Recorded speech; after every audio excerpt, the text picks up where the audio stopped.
Sunday ngayon, kailangan kong maglinis ng kwarto. Yun ang utos sa akin ng master ko.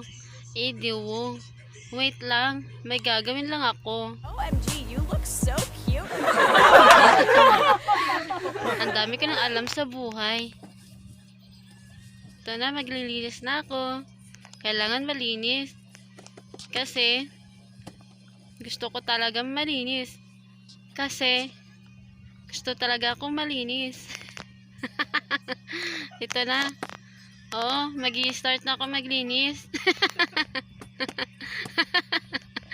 Ito nga kasi yun. Ang tunay na ganda ng babae ay makikita mo sa kung paano niya linisin ang loob ng bahay niya. Ganon yun.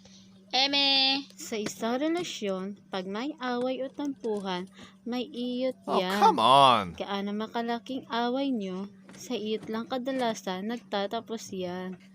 Kaya pag nagtatampong karelasyon nyo, gusto lang yan ng iyot. Lalo tumitibay ang isang relasyon pag may iyot. Yan ang hugot ko sa unan at kumot ko. O, ikaw, kung wala kang iyot, iba ko'y na yan.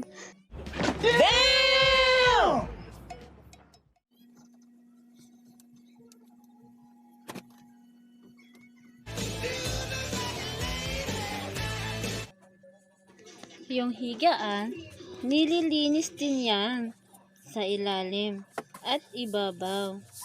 Kaya ikaw, dahan-dahan lang sa kayabangan sis at panlalait mo na mahirap lang kami at mayaman kayo. Dahil pagdating ni kamatayan, pareho lang tayo ng higaan. Sana nga, mauna ka, tangina ka. Maliit lang yung kwarto namin, pero malinis naman. Puro kahoy lang ang makikita, malinis naman. Puro nakasabit ang makikita, okay naman tingnan. At least, malinis.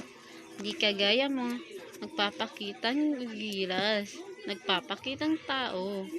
Malinis? Hindi.